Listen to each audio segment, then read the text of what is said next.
goodness gracious, it's Monday. Outnumbered overtime. Ouchie, baby. Woo! Yeah, I missed that when you're gone. I missed that. Nobody does that. I had Meghan do it. That was terrible. She did it great the first time. She let me down the second. Sorry. I wasn't as good. It's actually harder than it sounds. I'm just saying, or than it looks. Excuse me. You did it, though. You did a good job. I do an O and a T and a baby. I have a very literal interpretation. Baby. But the Faulknerism cannot be replicated. Yeah. Well, Wait, I'm not. My mother said that she only had one rule. She says OT baby, but I just add a literal. I get it. My mother had one rule: you can't twerk at church. But I do twerk just a little bit when I do outnumbered OT. Can't twerk at church. So now you know. But yeah, so happy everything, everybody. Our president is in Israel right now, and this is a big deal. When we came live to this, because this will loop over and over again, he hadn't spoken yet with Netanyahu, so it'll. Oh be yeah, you owe interesting me to a see. Moscow mule. I do, because it didn't happen during the show. And he goes to the Vatican Shouldn't you next, have correct? a Jerusalem mule? What's in that? I don't know. We should I don't find know. out. I'm going to ask my husband, my Jewish husband. I'm going to say, Manischewitz. what do I put in that? And vodka. Well, I owe Sandra some kind of a drink because I said, oh, no, we'll be in the president. I'll take a glass of Chardonnay. Thank you. Really? Where are we going, by the way? Someplace warm. It's rainy and cold outside. I know. Juan Williams, though. What are your thoughts, though, as this trip has begun? I don't know. My read on you today was different than in recent weeks and months of this presidency. Does this change anything for you and the way you're analyzing this president? No, not deeply, but I think that what you're responding to is that I'm wishing him all the success in the world, That's fair. especially on this trip. Yeah. I think it was Kennedy who said earlier that we don't see presidents in their first, this guy's first 150 days take a trip of this kind. And even in the first term, usually they don't make this kind of trip. But he's boldly on the stage, and you just hope that he has success as an American. You got to hope for that. I would say this, that as I've been listening to all of you this early afternoon, Yes. I would not put so much pressure on the president in terms of the expectations.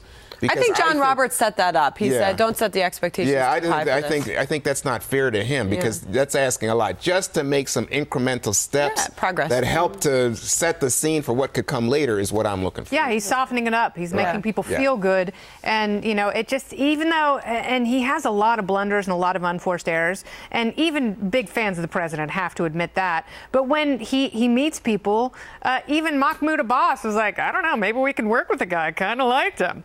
And, I think he's going to have the same kind of successful meeting with the Pope. And I think they will find some interesting common ground as well. And I think, the president is open to influence. Some of his detractors say that he's perhaps too malleable with his opinions. But I also think he's able to influence people who otherwise would have closed hearts. Well, the thing is, flattery. Just ask Kanye West. Flattery is so effective with this president. If you just buddy up to him and play the game along. And I think lots of people, and I think you'll see this with the Pope, Kennedy, that the Pope will be very appreciative of his presence and welcoming. But does that mean that the Pope has suddenly shifted and not going to be critical of some of his domestic policies? He has said that he is going to be open. What do you mean? The Pope has already spoken on this. We have a new The Pope ambassador. is openly critical. We have a new But he's ambassador also to the said he's going to be Vatican. open when he meets him. Go ahead. We have a new ambassador to the Vatican. Callista Gingrich was named over the weekend. It'll be interesting to see if she's there That's and fascinating. doing anything there as well. I mean, I have high hopes for this, but I also agree with you. Even his staff has conceded that a lot of this is symbolic and to not get too ahead of our skis on this because it's not as simple as Jared's going to bring peace to the Middle East. I don't think anybody thought No one that. thinks it's that simple. Yeah. But I will say, just on the timing of it and how early it is in his presidency, it does signal that this is important to him. Well, it's And- also and getting go it ahead. done and also focusing on it. It also signals his intention to change the relationship that we've had with Israel and some of its leaders. And so all of that is only good. And if you want to talk peace, it's only a great idea if you're going to try to get a deal done. Well, and sorry to cut you off, but, to that point, if you're going to make a big drastic move to change the narrative, which they absolutely had to do, and, I don't know if it was the president or the communications team, but they were not able to get ahead of those two stories in the last couple weeks, the Comey firing and the Russian intel spill. And I kept wondering when they were going to get a handle on it. And it's very interesting because I would much rather see the president on a goodwill tour in the Middle East and in the Vatican and in Sicily than see some sort of an incursion or missile drop.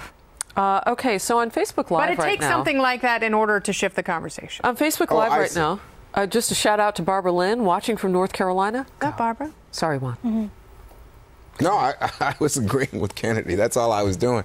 It's interesting to me, though, that just what you talked about on the intel stuff, I think the Israelis have been so kind as to not add to the criticism here at home. Yeah.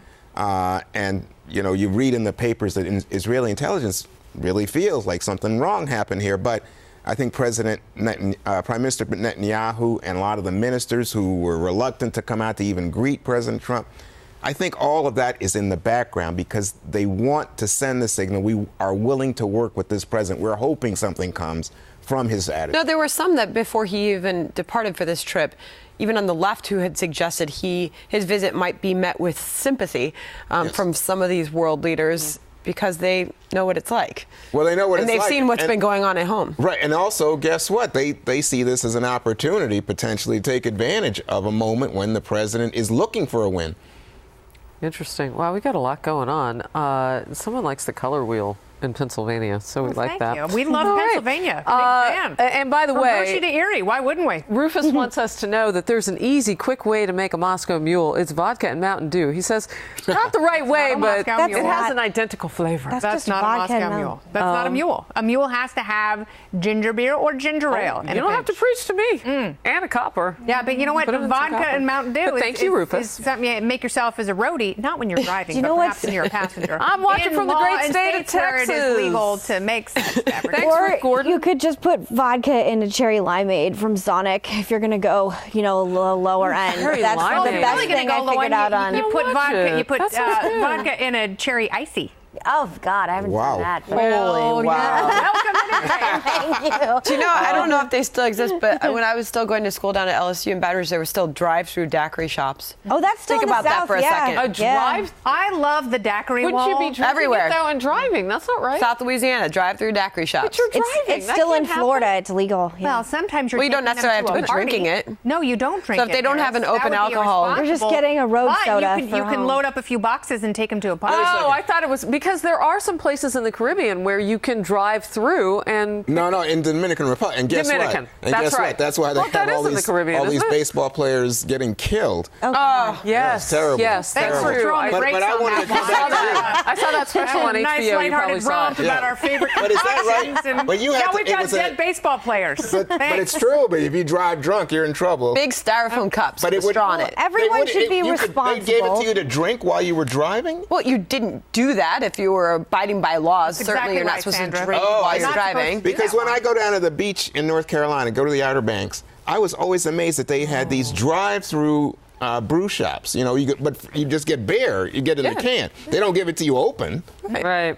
But in the Dominican, they do. Yeah. And that's what I was thinking of. And when that's you why said there's that. all those dead people. Yeah, You have to Lord. drink They're responsibly. So, We so just had an tarantulas accident as well. here in New York in Times Square. Not an accident. Oh, yeah. But that was an act of horror. And Yeah. apparently that fellow was Yeah. drunk. Yeah. No, there's Yeah. a lot of not issues there. all right. So let's go back to the live chat. Right. Anything. All right. 5 minutes. Oh my gosh, there's so much on here. Now this is interesting, and I kind of Canadian Reject. I bet that's not your real name.